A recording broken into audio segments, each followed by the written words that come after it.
Fabes do last night? Well, it was just a transfer special, so we're just making making $1 million moves in the transfer market. Any exciting transfers? Nah, it was really stressful. No one wants to come to Cultaholic FC. Everyone's been going to teams like Stevenage and Cheltenham, and what about us? Wrestling News Now, United. what about the Fabes? Anyway, no, Tom, but thank you though. But next week we'll start the new season. Twitch.tv/Cultaholic. We do all sorts of stuff on Twitch, including a bit of the football. Nice / Cultaholic. Yeah. Here is some / wrestling news. AEW are strongly teasing a CM Punk debut. A legend is making their Dynamite debut next week. And Bray Wyatt's incredible body transformation has been revealed. We'll talk about it in a bit. Look in my eyes, what do you? Yada, yada, yada. CM Punk flavoured news from All Elite Wrestling. So, last night,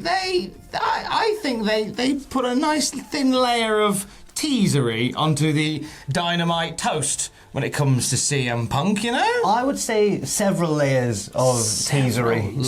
There were several things that went on Dynamite last night, which made me think Tony Khan can't help himself. Tony Khan, you mad lad. He can't help himself at all. The main one was that obviously last night they announced that they will hold the Rampage, the first Rampage show at the United Centre. Is it the first one or is it just the first? It's the second one. Okay, right. But they announced the first one's location, and then they said the second one is going to be at the United Centre in Chicago. Called The First Dance. Obviously, the big Michael Jordan documentary on Netflix was called The Last Dance. He's a Chicago Bull. So, I mean, it's all a bit... And then, just to layer it on even more thick, they cut to the crowd who were all chanting CM Punk, which for me was a bit too on the nose, that bit. But, you know, I mean, if it was up to me, I think if I was in charge, I just would have done none of this that we're going to talk about and just kept it a total secret. But Tony just can't help himself. Just cannot help themselves. They cut after that to a little chat backstage with Darby Allin and Sting. And Darby Allin says that he's going to be at Rampage in Chicago. And he says that AEW is where people prove themselves, even if they are, quote, the best in the world. Okay. What you doing there? And there was a little comment dropped in after the Chris Jericho Nick Cage main event. This one's slightly more. Sorry, Nick Gage. Yeah. Who's Nick? Oh, Nicolas Cage is the actor. Nick Cage, the actor. Yeah. That'd be amazing. Jericho next week will be wrestling. What if that's the next Labour? Not the bees. Nick Gage. Following the Nick Gage match, Chris Jericho had MJF paraphrased CM Punk's pipe bomb when he said, "Whilst you lie there in as much pain imaginable, listen to what I've got to say." Words to that effect. Very much a lampoon, paraphrasing of CM Punk's pipe bomb promo from back in the day. In a post-Dynamite press conference, when asked about the CM Punk and Daniel Bryan rumours, Tony Khan simply said, "No comment." Mate, you made loads of comments. You commented quite severely there, Tony. Heavy amount of commentary there going on. Here's the thing, right? This is all great. This is all fun. If CM Punk is with your company, yeah. If he's not, this is potentially disastrous. Now, I'd like to think that they wouldn't do this unless he'd already signed, but I'd really like to think that. But imagine if not, and imagine if he just decides, no, I'm going to AAA instead, and then they're like, oh no. I genuinely think if it's a point where CM Punk ends up going, nah, I'm not going to bother coming, I'd cancel that Chicago show. At this point, I'd cancel it. Yeah. I don't think there's anything that you could do if it wasn't CM Punk. They're setting themselves up for trouble if they're not. There is a legend debuting for AEW next week, though. We kind of half mentioned it just then. We kind of mentioned the promo it came from just there. What's the crack here, Jack? So obviously Jericho has been doing these labours of Jericho where he has to win a series of matches to therefore go on to face MJF. First he beat Shawn Spears in a chairs match, but only Spears was allowed to use chairs. Then he's beaten Nick Gage last night, and then MJF announced to him that he will be facing WCW and Lucha Libre legend Juventud Guerrera in a match where Jericho will need to hit a move off the top rope to win. I mean, it's a unique one. They're trying to think of unique ways on there to do this, but it will be exciting to see Juventud Guerrera. I like the long-term play on this. It came off the back of a quip that Jericho made to MJF in 2019, where he said that your mum and dad were probably watching me battering Juventud Guerrera when you were conceived, and MJF's like, who's Hoovy? Google him. So it's such a long play. I really like it. I mean, we didn't see Hoovy on Dynamite last night. There's a graphic with him with his mask back on now. So we're getting a masked Hoovy next week. I'm up for seeing this. I might be wrong in saying this because I can't quite remember if all of the competitors in the Mexican leg of the WCPW Pro Wrestling World Cup were in the match, but I believe Adam Pacitti may technically have wrestled in the same match as Humberto Guerrero. I can believe because he was in that Royal Rumble, and a lot of the Mexican competitors were. He was definitely in the ring at the same time as Phoenix, which is insane. But I can't remember. I can't remember if Hoovy was in that match as well. I really hope it's true. Are you possibly suggesting that AJ Hazard might be the next Labour of Jericho? Well, I would think that would be fantastic. I would love that. Yeah, MJF's like, Chris, you have to face the best ever in the world. Cut to Pacitti on there, Yeah. giving it socks or whatever that is, spunky somethings.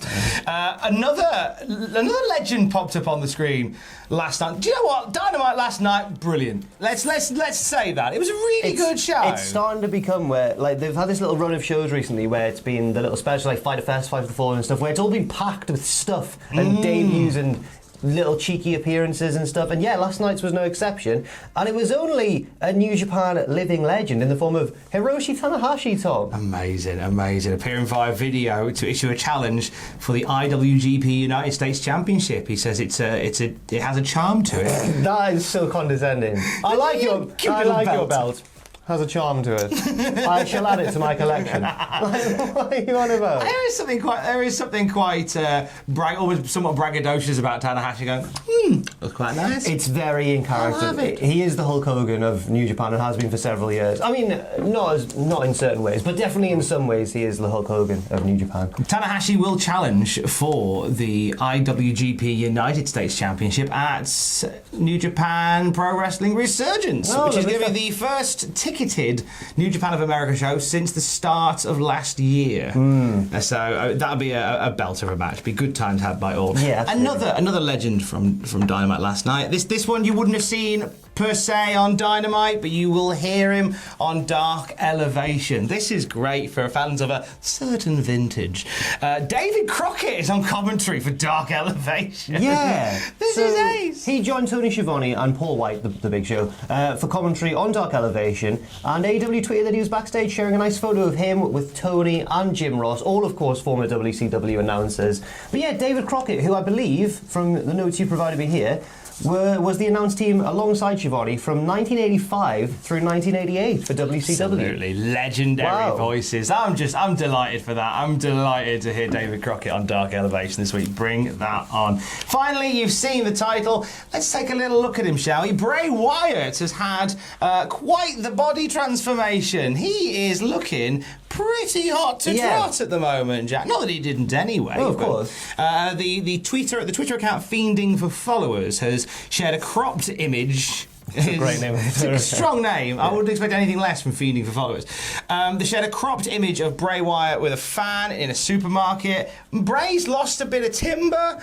He's still got that muscle on there. He's clearly doing the muscle man dance and not skipping arm day. Yeah. He's looking in good nick. He really is. And I wonder what this is for. Is this just because he's had a lot of time off, or is this for some sort of return to the ring? That's the thing that people always speculate, isn't it? When wrestlers change their body shape in some way or another. So, I mean, usually it's when they get massive, but Bray actually looks rather svelte. I think a few times throughout his career, there's been comments about weight made towards Bray Wyatt. So I think it's constantly been a little bit of a unjustly, fight. Because yeah, exactly. It never affected his mobility. He was always very quick, wasn't he? And he was always very interesting to watch. So I don't know, but no, he's looking fantastic. He's in great nick. So is his Fiend confirmed for return at SummerSlam? No, I wouldn't go that far. But stick it in the title, quick. What I will say, just to offer a bit of speculation, this body transformation may have started earlier than we all imagined, because remember, during WrestleMania Night 2, there was a rumour going around on social media that it was actually Bo Dallas in the Fiend outfit, which people then went, well, no, you can see the edge of Bray's hand tattoo and stuff. But it was because he looked a lot slimmer than he normally does, so maybe this started earlier on than we thought. So maybe he's been getting himself into a more pristine condition for quite some time now. Maybe you can't really tell with the layers of stuff that he's been wearing as the Fiend. Or maybe that is Bo Dallas, disguised as Bray in the supermarket. What if it's Bo Dallas? What if it's IRS? Yeah. No one's thought about that. More news later on as we get it and throughout the day at cultaholic.com. Stay safe. Love you. Bye.